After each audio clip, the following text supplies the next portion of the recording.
Yo, been away for some time, so let's get caught up. Let's start with Errol Spence Jr. People are making him out to be a monster, and he has been in most of his fights. His last fight was against Carlos Ocampo. How many people knew who Carlos Ocampo was coming in? The IBF got their money, but now it's time for some real fights. Spence Jr.'s big red flag to me is his resume. He hasn't fought anyone of note. Well, the name that sticks out is Kell Brook. Okay. First of all, Kell Brook was damaged goods coming off the Golovkin fight. Now, that's not Spence Jr.'s fault, alright? But then Brook tried to do what only one man in boxing history, to my knowledge, was able to do. Come back down 2 weight classes and try to win a title or defend a title or what have you. The only boxer in history that I know of to do that was Thomas Hearns, and he got knocked out in his next fight.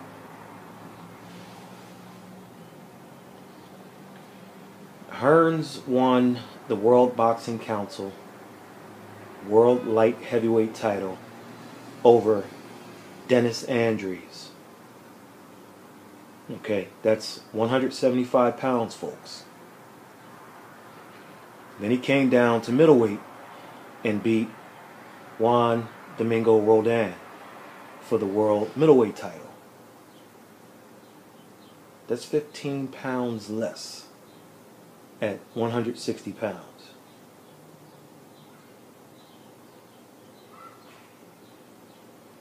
Actually, Hearns came in at 159 and 1/2, so let's call it 15.5 pounds less. Then he fought Iran Barkley and just didn't have the legs, and he got stopped. And he never fought at middleweight again. Hearns went to 68 for a few fights and then went back to 175 to fight the same Iran Barkley, this time losing a split decision for the World Boxing Association, WBA, World Light Heavyweight title. A similar thing happened to Kell Brook. He was up in the fight, but then his body, and I'm not talking about his eye socket, but his body betrayed him. Remember when Brook challenged Gennady Golovkin? You remember the 30-day weigh-in and then the 10-day weigh-in where Brook was much bigger than Golovkin? And he had to come down and lose all that weight. Well, if he was much bigger for Golovkin at 160, how much do you think he had to scale down to fight again at 147 for Spence Jr.? You can't do it. I thought it was a shaky move then, and one I didn't recommend. However, halfway through the fight, Brook was winning and making me look bad, making others who thought it was, well, really, I didn't hear too many people talk about the weight loss. So I'll just speak for myself. So he halfway through the fight he was winning. Then his body betrayed him. Now, I mean, Spence Jr. had a little bit to do with that. I'm not taking anything away. However, it was more Brook putting his body through something it couldn't do. And the weight loss caught up to him, and eventually Spence Jr. did. Eventually Spence Jr. caught up to him. Spence Jr. is a good fighter. I like him. But let's not crown him Henry Armstrong just yet. Okay? He has some defensive flaws that need work. We saw it again briefly against Ocampo. And I'm not talking about the body shots Ocampo landed. There was a headshot that rocked Spence Jr. with about 30 seconds left in the first round that made him hold on. That nobody seems to want to remember. But it happened. Watch the fight again. I mean, you only have to watch 2 minutes, 50-something seconds. Not even that. If you, about the 30-second mark remaining in the round, you'll see the shot that kind of stunned. It rocked Spence Jr. a little bit, and he held on.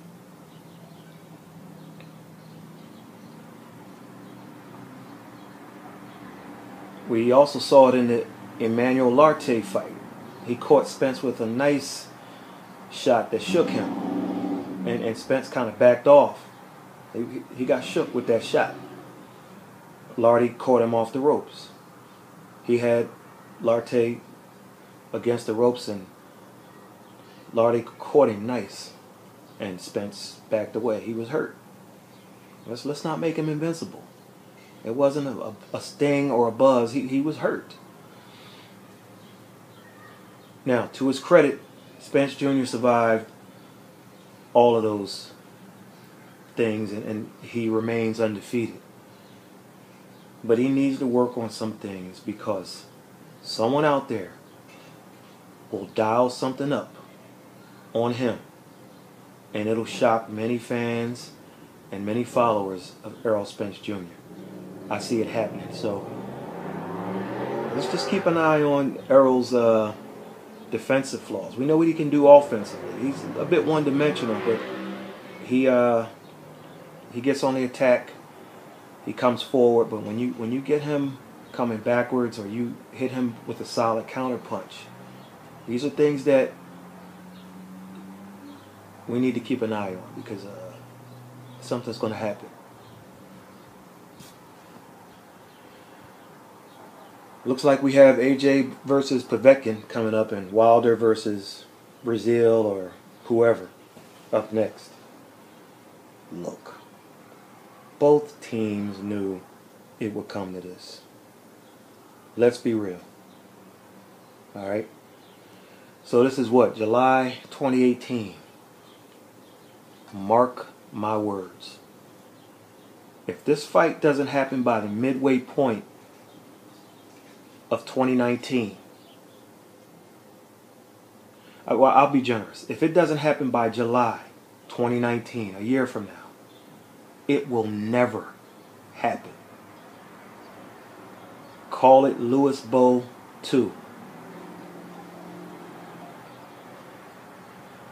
You remember Riddick Bowe didn't want to fight Lennox Lewis. Maybe a small part of that had to do with the fact that Lewis stopped Bowe in the Olympics, and he knew what was coming. Now, the Lewis stoppage was the Lewis stoppage in the Olympics was very controversial, and Riddick actually had a better first round than Lewis, minus the point deductions. Bottom line, when the time came to get it on, Bowe dumped the belt in the trash, and Lewis claimed it. I don't care what the explanation is years later. If two fighters really want to fight each other, they'll make the fight. The difference here is AJ would have fought Wilder. He would have fought Wilder. But he prefers to do it next year. So I won't call that a duck. Okay? I'll call it a dodge, maybe. Wilder, I'm not sure what he wants. But I'm starting to get the feeling deep down inside he doesn't want it. And if he does, they'll have to up his take to about $25 million to get it done. I reiterate, both teams knew it would come to something like this. You've been sold a bill of goods, folks. I just hope Wilder's team doesn't mess him up. Joshua, I'm not worried about. He could fight Oliver McCall right now and clear about $25 million. And guess what? 90,000 fans will come out at 1 a.m. to watch it. Drunk out of their minds.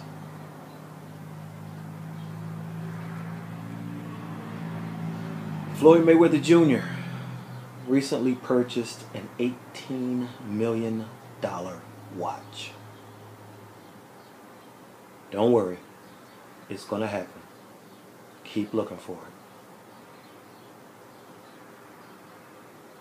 I went to a card in Woodlawn, Maryland, and two of Hasim Rahman's sons fought, and one of his brothers fought. They all won. They were all supposed to win. The best fight of the night was Tyreshia Douglas versus Helen Joseph.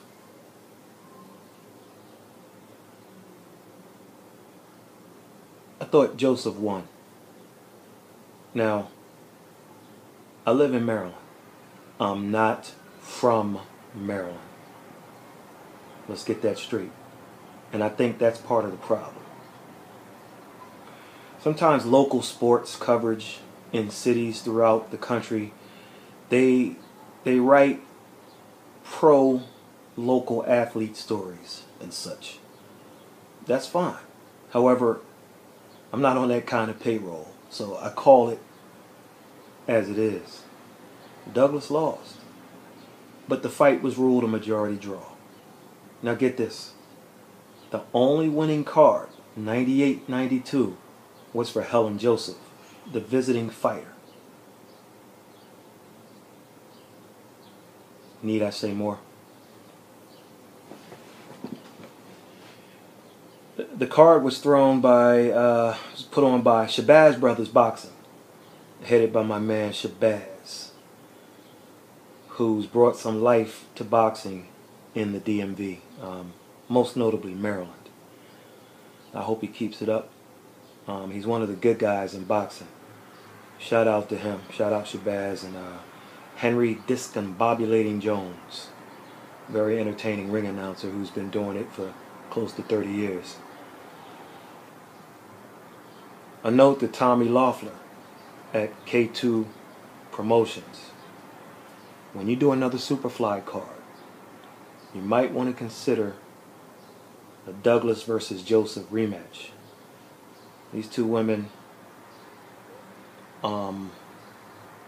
they fought their hearts out, and I can't see them fighting in anything less than entertaining fight. I mean, you were up on your seat for every second of the fight. It was exciting, and I think if they did another Superfly card, and they were women, super flyweights, you put them on, I think fans would be pleasantly surprised. They won't be disappointed. It kind of reminded me of Margarito Cotto 1, where you had the stalker and you had the mover. And it was a good fight. Man, did anybody see that Alex Salcido versus Leonardo Zappavigna or Lenny Z fight?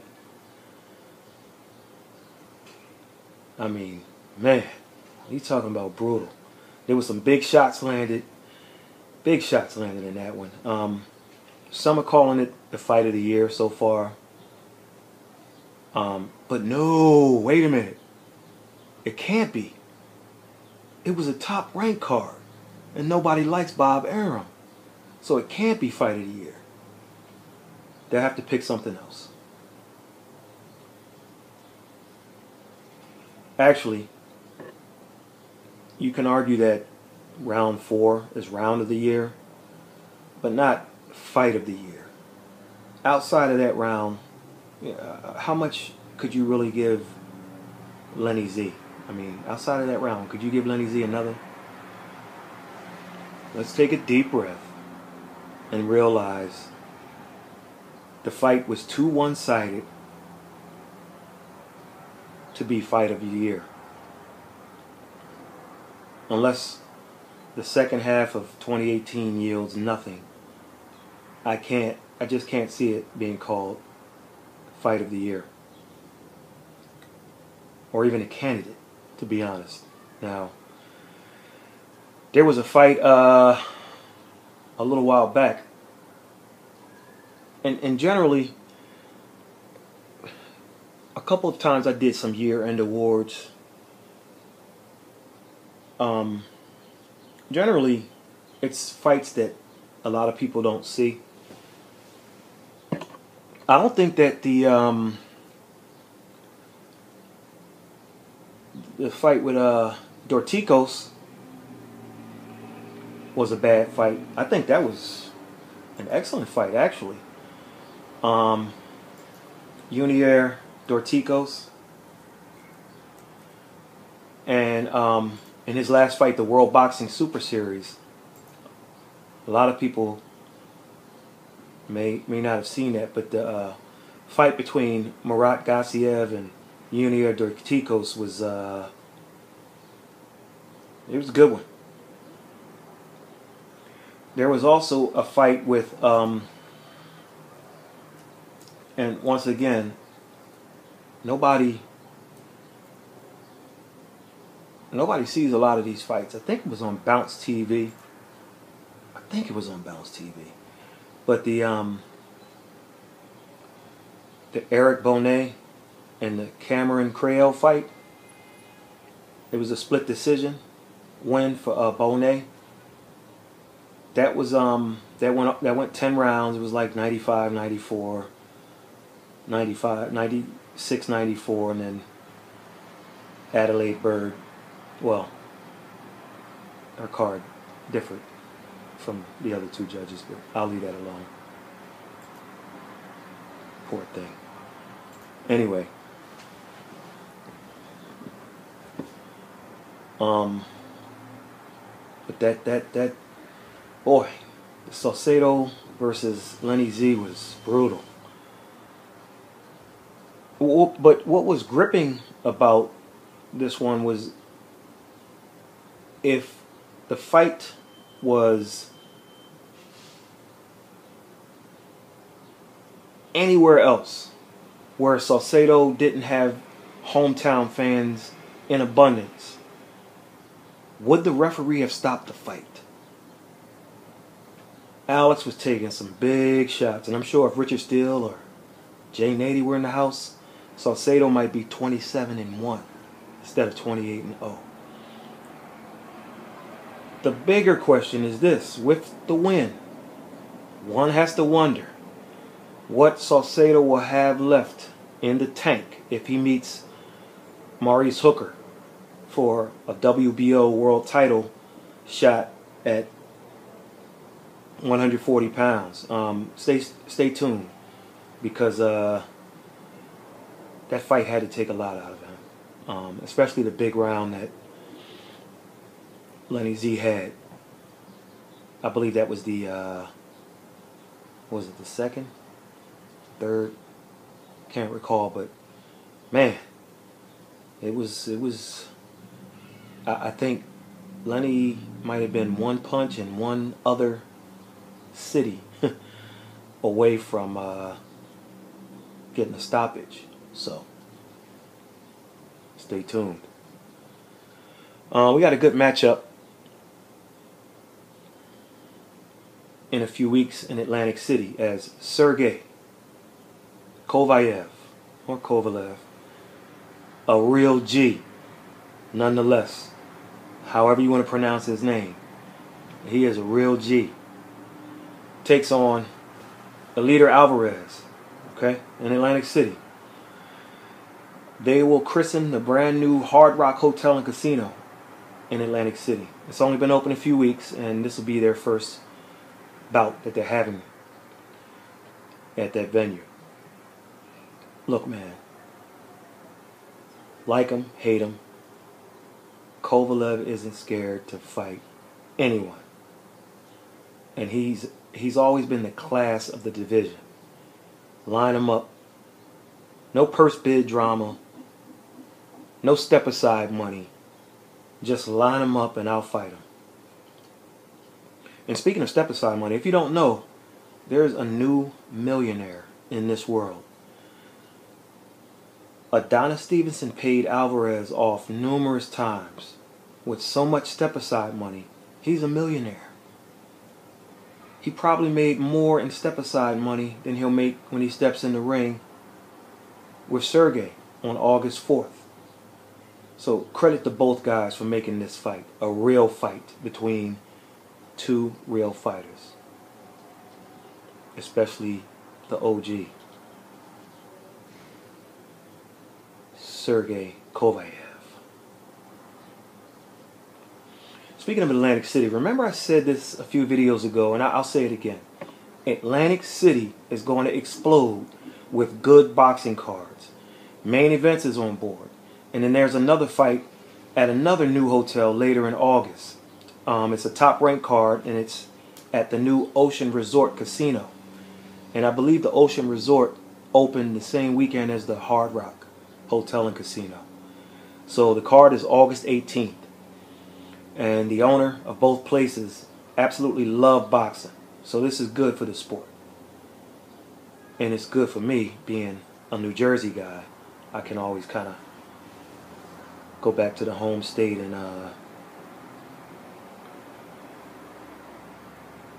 it's not too far away from me. A couple hours. So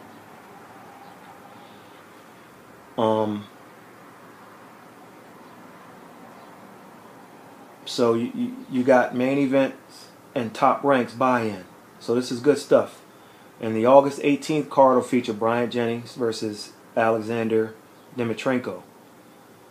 And it'll be for the equivalent of a WBO interim world heavyweight title. Alright, on the undercard of that bout, we'll have Jesse Hart, who's going from Jesse Hard Work Hart to Jesse Hollywood Hart. I'm not sure what that's all about. Also, my home guy, Jason Sosa, will be on the card.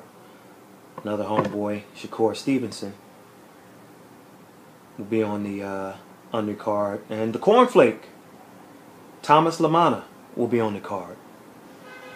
So, that'll be pretty good. Oh, and on the August 4th card at the Hard Rock, under the Kovalev bout will be Dmitry Bivol versus Isaac Chilemba. That's a good fight. That's a good litmus test for Bivol. Also, Vaughn Alexandra, which is Devin Alexander's brother, he'll be on the fight fighting Mama's boy, Dennis Duglin. And Frank Galarza will be on the card. Carl Dargan will also be on the card. Dargan is Nas Richardson's nephew, and he hasn't fought in 3 years, so it'll be interesting to see what he has.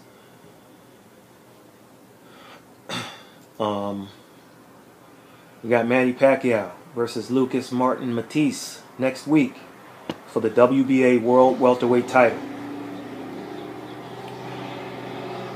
Let me reiterate something I said that got misunderstood in a video I recently did. I was talking about Vasily Lomachenko challenging himself for greatness. And there were rumors about him fighting Manny Pacquiao. in the future. All parties seem to show interest in the fight. While Terrence Crawford wouldn't mind fighting Manny, Team Pacquiao was a little lukewarm to the idea. So the point I made was this. If Manny wins the fight against Lucas Martin Matisse, Vasily could take his legendary run to the next level and fight Manny. The risk is this would be the first time since what, 15, 20 years where Manny would actually be the bigger guy in the ring. The payoff with Manny is, with a win, he's back with 2 excellent wins in a row. Once against Matisse and one against Lomachenko. And then he can go for a Mayweather rematch because he can make a little noise now. And with Floyd purchasing an $18 million watch, don't sleep on a rematch. Even if Pacquiao wins the one fight against Matisse. The payoff for Lomachenko is he will win a title at another weight class, welterweight, and stamp his ticket to wherever you want to fill the blank in with. So people were like, man, he's not going to fight Loma at welterweight. Over and over. But they missed my point. They keep talking about Manny not fighting at welterweight. Now, if they would have said Vasily wouldn't do that, that sounds a little better. But the way to lure Manny into that fight is to make it at the welterweight limit. Vasily fights him for that WBA belt and wins. Then he waits until the last minute and he vacates. Those guys at 47 are too big for Loma. But if Manny beats Lucas next week, that's a doable fight. To entice Manny, you make it for the belt. Lomachenko won't be 147, but Manny will be the champion at that weight class. And I wouldn't be surprised if he fought a Lomachenko, if Manny wouldn't be at 146 or something when they fought. You got to understand, Manny was 144 pounds for Cotto. He was 145 3/4 for Clottey. He was 144 1/2 for Margarito. Okay, then he was 145 for Mosley, 147. Got it? 147 for Bradley Jr. 1. He was 147 for Marquez. 3. He was 145 for Rios. 145 for Bradley Jr. 2. 145 for Mayweather. 145 1/2 for Bradley Jr. 3. And 145 3/4 for the Hornet. So don't tell me Manny won't fight Loma at that weight. If they fight, it's doable. However, I certainly expect Team Loma to ask Manny to do the fight at 140 something, like below 47, maybe like at a 143 or a 142 type of thing, with the welterweight belt still available as the prize for each fighter. Nothing should shock you. But Loma, with a win, would vacate. But here's an opportunity to fight a guy who you were rumored to fight anyway, who's who's just tiny as far as the weight, but who can fight at 147, still be in all kinds of shape. And we'll see what he weighs for this fight versus Matisse. So, don't tell me that it won't happen. Or that it could never happen. It could. It's just all negotiation and what you put down. And that, the risk reward for that would be incredible, especially for Vasily if he wins. And then the reward for Manny is, okay, maybe I would have gotten the Mayweather rematch had the Horn fight going my way. But if I beat Matisse and I beat Loma, it's on. By then, Floyd will have tapped out a lot on his money and probably look for something lucrative, and you're not going to find anything much more lucrative than a rematch there, because it's a legitimate fight. It's not Conor McGregor. I mean, come on. Earlier that day, the Pacquiao fight, earlier that day on ESPN is Regis Prograis versus undefeated Juan Jose Velasco. Now, more on ESPN in a minute. On July 20th, which is a Friday, on Showtime, check out a kid named Jaron Ennis. Okay, he's the best prospect coming out of Philadelphia in years. He takes on undefeated Armando Alvarez. Many people think Jaron is the next big thing. He's a welterweight. All right, he's 20-0, 18 knockouts. So he's taking that Errol Spence Jr. route to as a prospect.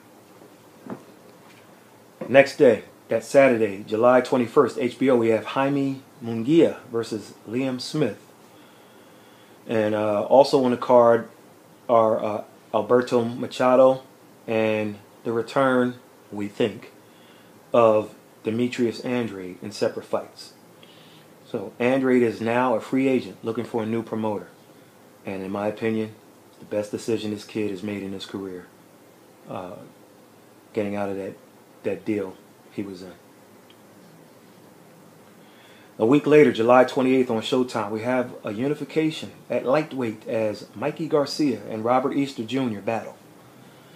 Also on that card is Devin Alexander versus Andre Berto in a battle of,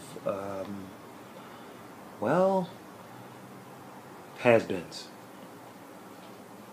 Look for the winner of that fight to face a Spence Jr. or Thurman Jr. or whoever. The following Saturday is the aforementioned Kovayev Alvarez card.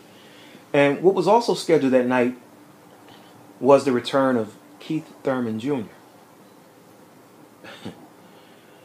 So remember, Jr. was supposed to come back May 19th, and then he faked an injured hand like he faked that car accident a couple years ago. There was no police report available from multiple sources checked. And then Ken Porter, he even conducted his own inquiries with the Florida law enforcement connections he had, and they said no reports of an accident involving Keith Thurman's car or any car that matched that description. So now this is another new alleged injury that doesn't show up on the x-ray. It's these types of injuries that don't show up on the x-ray. So May 19th is scrapped. Then it got moved to August 4th. Okay, no problem. They were going to put Berto and Alexander on the card to support the main event. Keith Thurman Jr. versus some nobody. So now he had a fight on May 19th that would have been a heck of a triple header had Thurman gone through with it from 3 different sites if they did it that way. You had Gary Russell Jr. versus Joseph Diaz Jr., a.k.a. Jojo Diaz. And then you had Thurman, who would have fought. And then Badu Jack taking on Adonis Stevenson. That would have been a solid triple header from 3 different places. It would have been... They could have brought in that other broadcast team from Showtime that I really like, but the Barry Tompkins and El Diamante, Raul Marquez, but it wasn't to be. as you hear the grandfather clock go off in the background. And by the way, did you know Adonis Stevenson's real name was Stevenson Adonis? Look it up. So, you cancel on May 19th, you cancel August 4th. So, 2 cancellations. Remember, in a video a while back, I said when Keith Thurman Jr. stepped in the ring, I'd believe it when I saw it. And only then. So now he's set for September 8th. And I'll say it again, I'll believe it when I see it. This guy's a joke. And if it doesn't happen September 8th, they need to strip him of his other belt. It's your boy Keith One-Time Thurman. Now listen. There are rumors of him wanting out of his deal with Alan Heyman. I have a copy of the Heyman contract, so we'll see. But you guys keep believing in your boy Keith Jr. He's got that one-time knockout power, right? Finally, and if anybody can solve this problem I'm having, please leave your comments below. So, I got XFINITY cable, aka Comcast, and so they told me that my cable box that I had was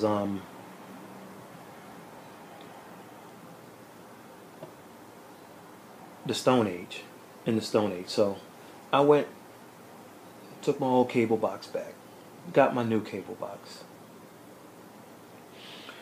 So all my channels working, everything's cool. So last week, Top Rank Boxing comes on ESPN. And when I went to ESPN, it said that the channel wasn't available.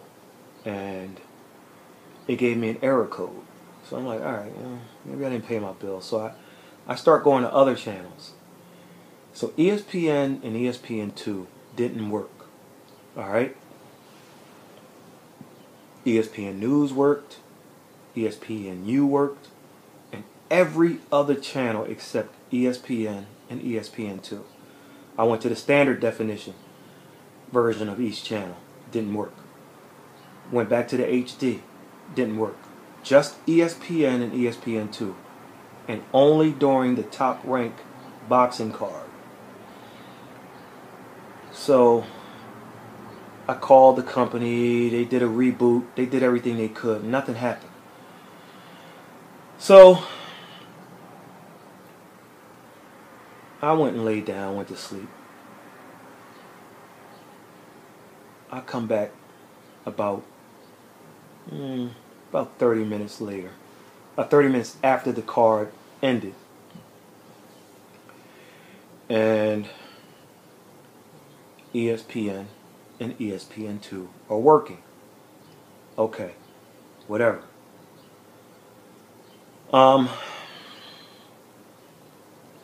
Oh, maybe it's this, maybe it's that. And I'm like, every other channel worked except those two, only when the boxing was on. So I called about 5 friends, 3 of which had XFINITY. I said, hey, can you see the fights? Are the fights on? They're like, yes, I'm watching them. I'm like, okay. Then it's not the feed coming from ESPN or Top Rank or whatever. Mind you, on ESPN2 there was NBA Summer League basketball, so it had nothing to do with the boxing. Neither channel worked. They worked for my friends, 3 of which had XFINITY or Comcast. The other 2 didn't. But all 5 friends could see the fights. Not me. Alright, so I chalked it up as a loss. I watched the replays. Week later, which was yesterday, Top Rank has a boxing card. ESPN and all my channels are working. properly all week. So guess what happens? The fights come on. ESPN doesn't work. ESPN2 doesn't work. Every other channel on my cable box work. This only happened during the boxing. When the boxing ended, it took about,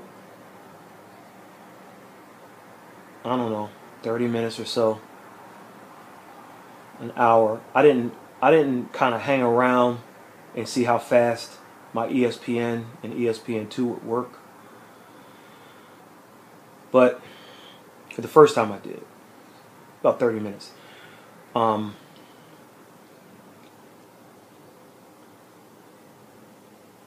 So sure enough, today, ESPN, ESPN2 work, all the other channels work. So somebody make sense out of it. If you can make sense out of this, let me know.